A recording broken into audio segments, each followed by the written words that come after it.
Hi everyone, in this video today I'm just going to take you through a step-by-step process on how to carry out service on your VW transporter or camper, as they're very commonly converted over to. Okay, so if you're just watching through this video, all you're going to see is how to change all your filters, your oil, and how to safely raise it up so that you can carry this out and save yourself a lot of money. Okay, so just under here on the bonnet, so we're just looking at all the things under here that we're going to need to obviously access so that we can carry out this service and get all of our filters changed. So if we come over to the left hand side here, this is our air box. Okay, so this is where we're going to be replacing our air filter. So if you come down, you can see you've just got a series of clips that are in place for you to actually carry out the removal of the air box. So you just pop those off, okay, and a couple around the back. And once we remove that, we'll be changing that air filter there. And then if we look quite far down, so it's just behind this EGR pipe here. And what we've got right down low, just underneath there, is the oil filter. So it's a plastic housing. We just remove the top case in there and we can take the filter out. Okay, and then moving over, we're just coming over to this side here. So just behind this trim, we've got our fuel filter just down here. Okay, so that's literally just secured in there. All it's using is two 10mm bolts. So I'll show you how to just remove those. And to access that, the first thing we need to do is remove this piece of trim here. Just as a little plastic screw. It's just a case of turning that anti-clockwise. And then this piece of trim is then just nice and able to come up. And you can just remove that just like this. And then you've got your secondary piece of trim here. So we just slide that one up nice and simply here. And then you can see, looking down, I've already slackened these off. We've got a 10mm just down the bottom here and a 10mm just over the side here. And what that does is that allows the actual very large filter housing here to become nice and loose. So once disconnecting all of these fuel pipes here, we're able to just remove that and release it from its housing. Just a little quick point of, like a quick tip here is just if you've got some blue roll or some kitchen towel or something, at home, if you just surround that around the actual filter housing itself, it will just absorb and soak up any residual fuel that just releases from these pipes. Okay, so the first filter I'm going to replace is back to over here on the air filter housing. So we're just coming down onto the first clip. Okay, so just this one here, you just pull that up and then all you got to do is just pull the spring backwards. And then if I can just manage to squeeze the camera in at the back here, we've got our last clip just over around the back of the housing here. So we're just going to pop that up and then again, just pull that one back over here. Okay, and then once we've done that, the air filter housing basically lifts up at the front and then slides forwards under two clips just along the back there. Sorry, three clips just along the back there. Okay, and then you're able to just pull the filter housing towards you here after disconnecting your air mass meter over here, just like that. So you disconnect this plug connector here, just push in the actual little chip tab back up there, and then you're able to just slide your air filter housing over, and then you can access the air filter assembly inside. Okay, so as you can see, I've just popped the top casing off of here, off the top of the air filter. So all you've got to do now is just grab your air filter. If there are any leaves or anything like that hanging loose, just make sure that you pull those out. Okay, and then it's just a case of pulling the air filter up towards you and then exposing the housing beneath. Okay, so all you've got here, this is the mesh underneath, so your air filter housing just sits directly above here. So what I'm going to do is I always like to hoover all of these out to make sure that there's no dirt or debris or foreign objects that can go through our induction system, and then we can get our new filter placed in there. Okay, so these are all the parts that you're going to just need for replacing all of your filters on your VW transporter. We've got a cabin filter over here. We've got the long fuel filter in this box here, an oil filter over here with a replacement sump bung, and then this is the air filter that I've just removed, and this is our new one. Now, even though this is regularly serviced, you can see the condition, just what a year's difference makes in the air filters themselves. It just makes sure that the engine breathes correctly and there's no dirt and debris that can work its way through your induction system. So really important to just get all these filters changed, and it will save you an incredible amount of money. Okay, so we're just moving on after replacing the air filter housing here, and then just making sure that we've got the two clips on this side here and the one over the back, and just making sure that we've got all our plug connectors attached. And remember that you've just got the clips along the back of the housing here just to line up and make sure that's all nice and secure. And obviously it's all hoovered out, all nice and clean internally. And then we're going to move on over to the next section here. So all I've done is just put a piece of cloth just along the front of the bumper here, just to make sure that nothing leaks. And then if we follow this all the way down, we've got a 32mm socket, which just goes down to the, just if you can see there, the plastic oil filter housing. So what you're going to do is just turn that into the anti-clockwise direction like this, just to make it all nice and loose. And then once it's all spinning and quite free to turn, all we need to do is just very carefully just lift up your socket on your extension, and then we can go down by hand and then just begin removing that oil filter housing. And as you can see, I've just put some blue tissue just around the oil filter housing itself, just so that to make sure when you remove the oil filter housing from the car, you make sure that you don't actually drop any oil or any spillages just drop onto the tissue, keeping it all nice and clean and organized. And then we can just pop the filter out, we can bring it up top and get that changed out next. Okay, so just getting access now to the oil filter. Now that we've loosened that off, we can just turn it by hand, and then what we're going to do, we just have to bring the oil filter up past the pipe work, and then it will just snag on this housing here, so the EGR pipe. So a quick tip for you to do this is to reach down using two hands and then just separate the oil filter from the housing, and then you can bring the top plastic casing up through here and then bring the filter separately, and that just gives you a little bit of added space just to work in that small area that we've got there. Okay, so now the oil filter is nice and loose. Okay, so you can just reach down and it's all just sort of hand tight there. Okay, so we can just rotate that by hand. Now as you bring the oil filter out, you're just looking to slide it to the side over here, and it's quite snug. Okay, but as you bring it out, you can then bring your oil filter over and then pop that down into your oil drip pan. Okay, so all I've done there is I've just come down where we've got the oil filter housing just down here. All I've done is I've just brought that oil filter housing out of this side here, just past this gap here by the actual radiator fan and this hose just here. So I've just moved it through this space over here, because this is just a little bit wider, just to bring that through, than to try and bring it straight up here and get stuck. Okay, so just take it out to the left hand side there, bring it straight up and then into the oil drip pan. Okay, so what I've done now is I've just removed the old filter. As you can see, it's just down there in the drip pan. All the old O-rings are just removed also. Okay, so we've got two O-rings at the bottom here, and we've got a new O-ring at the top here. Okay, so just making sure the oil filter is nicely housed and seated inside your oil filter housing. And then if you just come to the top there, you can see that this is to be tightened to 25 Newton meters, so you can see how tight it needs to be.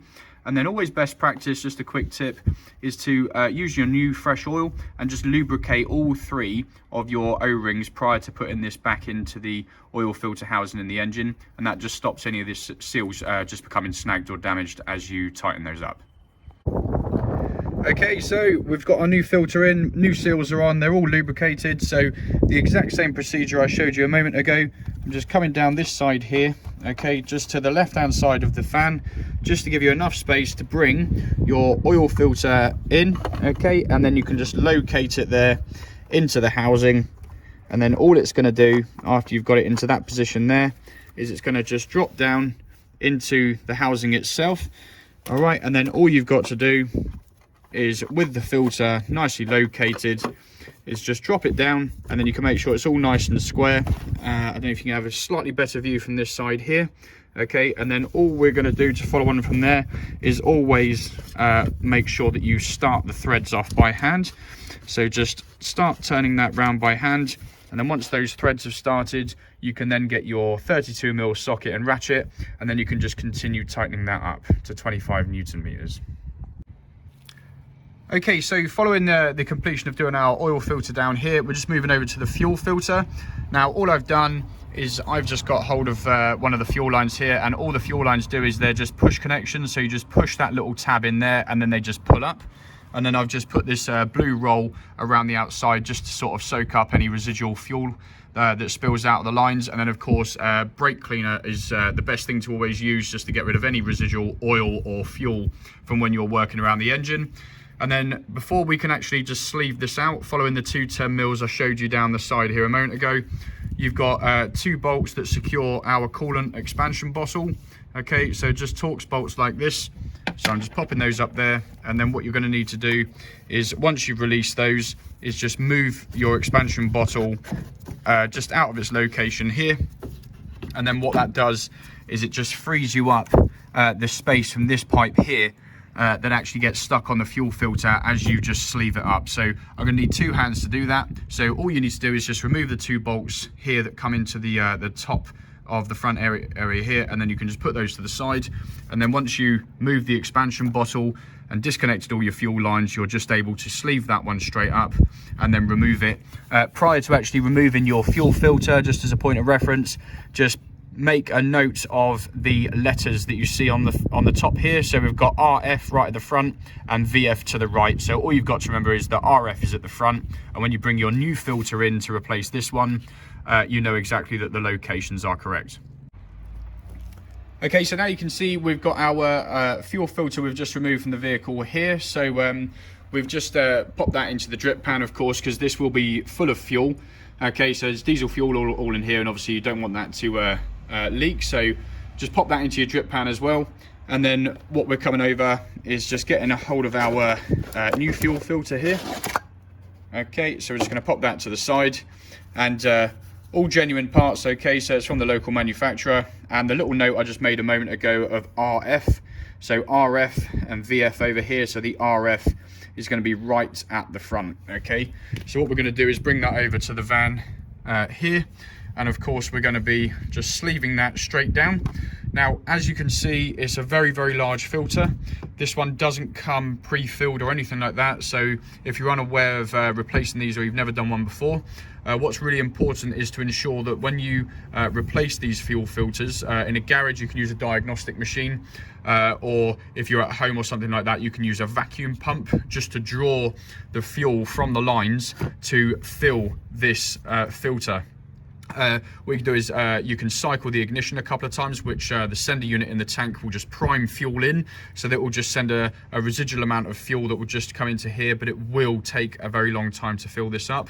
And what you'll find is that if you don't bleed these correctly and vac all the fuel through, what's going to happen is you're going to start the van up, and then the engine's going to cut out because all that's being drawn through is then air. So always make sure that this is vacked all the way through, making sure that the filter is full of fuel, and then there won't be any issues or delays with starting and running. Okay, so as you can see now, you've got all of these connections back on. So all they are is just a push connection. So just push them all down just to make sure that they're all nice and snug, okay, and all secure onto each connection. And then all you've got to do is come down and re-secure your 10mm bolt up here, which is the securing clamp for the fuel filter, and there's a little 10mm nut down there. Okay, and then the expansion bottle, both of these Torx bolts back in here, and then just nip those up till they're nice and snug. Then the next step we're going to take is we're just going to drain our oil after replacing our filter. Okay, so we're just going to pop our drain plug, sorry, the filler cap off, and then dipstick just lift up like this, and what that does is it prevents any airlocks. And just to make sure that nothing gets into the engine, okay, so nothing can drop in there, just pop the filler cap on nice and loose, and what that does, we can have no airlocks at all when we take the drain plug out from the bottom and start draining our oil. So let's do that next. So when you come to your transporter, when you're raising this up, okay, you've actually got the jacking block which just sits down here. Okay, so that's your reinforced section that's nice and strong for you to jack up on this point here. So make sure that you don't jack on the seals or any of these trims under here, because they're not strong enough to do so.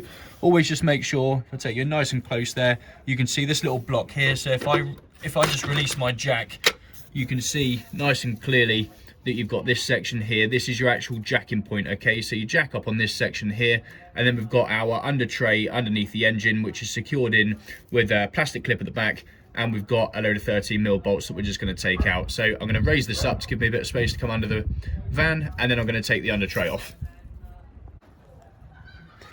Okay, so just coming underneath the van here, so we're looking at basically just removing a load of 13mm bolts, which is fine to the side here.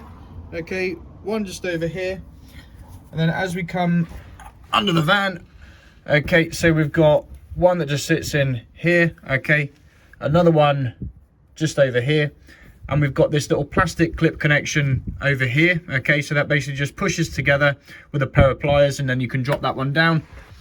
And also you've got one on the outside of each side on the under tray over here. So once you've removed all of those 13mm bolts, okay, it's just a case of clipping this little clip at the back here together, and then it will slave down at the back and then slide all the way away so that you can expose the sump and drain your oil from underneath. Okay, so just moving underneath here to the bottom of the engine with the under tray removed, we're just coming to the back here. So this is our sump, which contains our engine oil. Okay, and then we've got a 19mm sump bung under here. Just turn it anti-clockwise and then release that all the way, and then our oil will drain out into our drip pan. Okay, so I've just slackened off our 19mm sump bung here, just left it in a couple of turns. Got the drip pan just here underneath, and then all you're looking to do next is just turn your drain bung all the way anti-clockwise.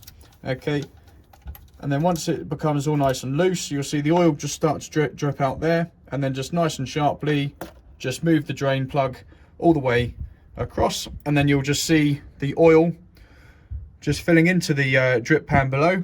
And then once obviously this stops draining, we're able to get our replacement sump bung and then pop that in, tighten it up to the required torque setting, and then we can refill our oil from the oil filler cap at the top.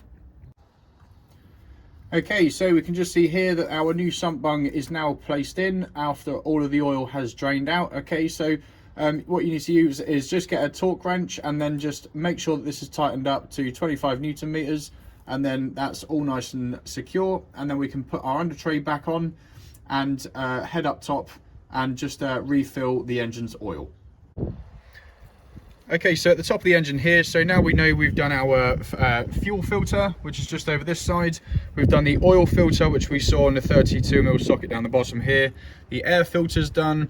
We're now going to pop our oil in, and then the last thing to do is to put the cabin filter in. Okay, so all I've done is I've just placed a rag just around the oil filler point, sorry, and then I'm just placing a funnel in here just so that I can completely sort of eliminate any chances of any leaks of the oil.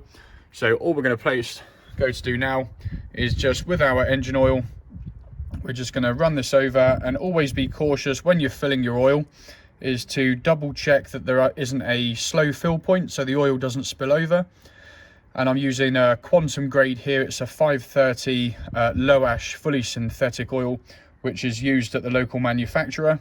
Okay, so if you were to have your van serviced at Volkswagen themselves, this is the exact oil that they would use. So it's the genuine oil, and it's the best oil to increase the life of the engine and give maximum protection all the way through. Okay, so on this engine here, we're going to be actually putting in, I'm just going to stop there for just a moment. Okay, we're actually going to be placing 7 litres of oil in this engine, okay, because that's the capacity.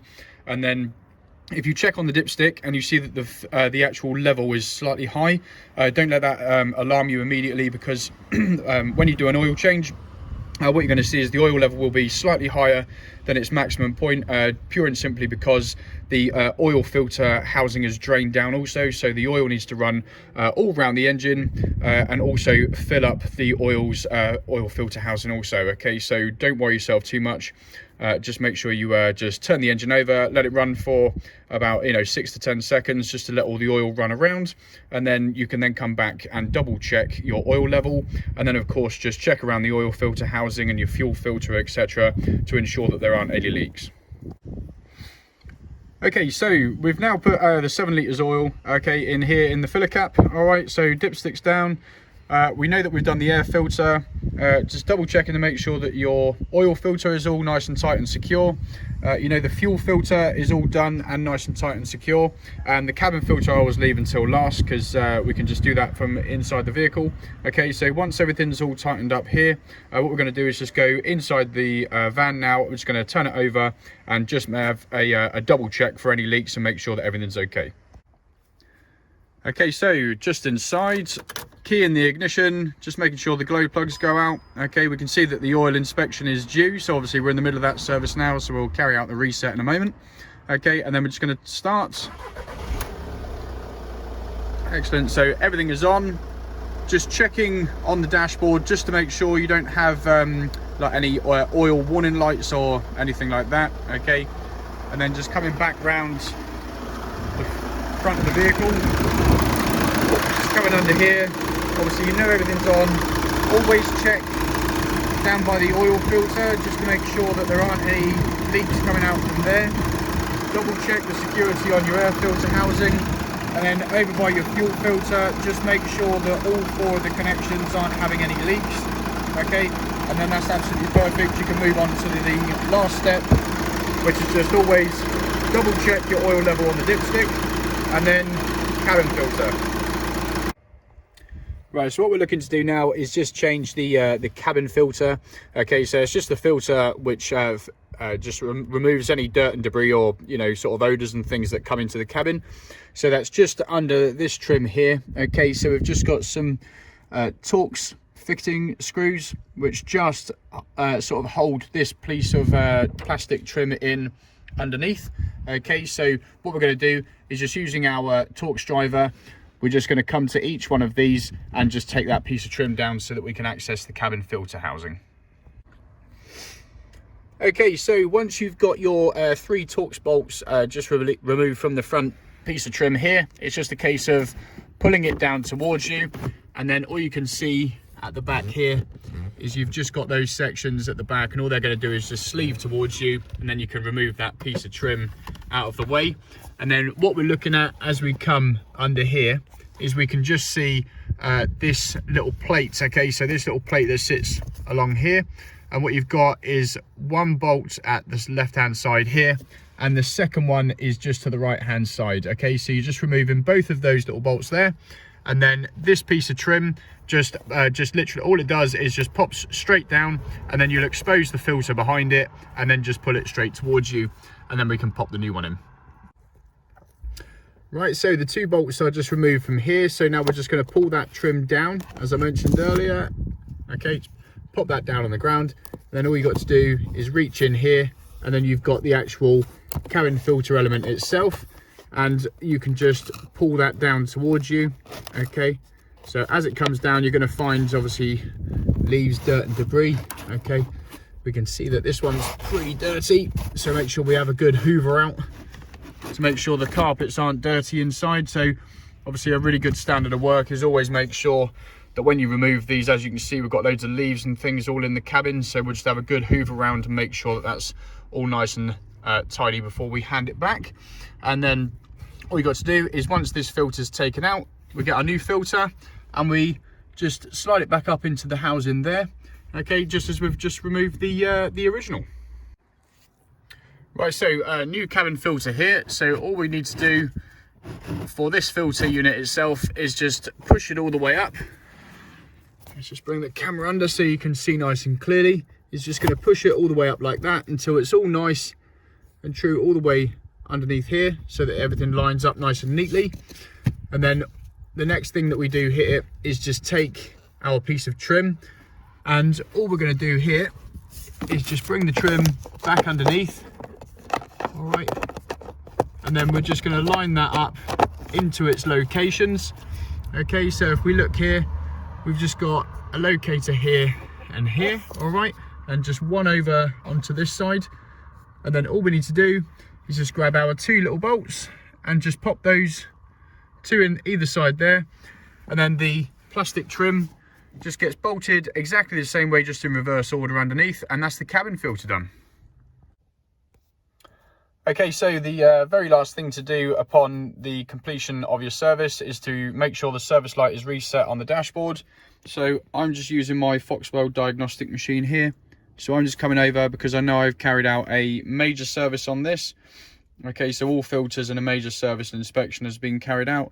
So I'm just going to hit reset. That's now been successful. So therefore the service light is reset on here. If you do struggle to do this, or you don't have a diagnostic computer yourself, all you need to do is turn the ignition off, press and hold this button over here on the right, turn the ignition on, and that will then give you the option to reset your oil or your service on the dashboard. So I really hope this video was really helpful. Please like, subscribe and comment, and thanks very much for watching.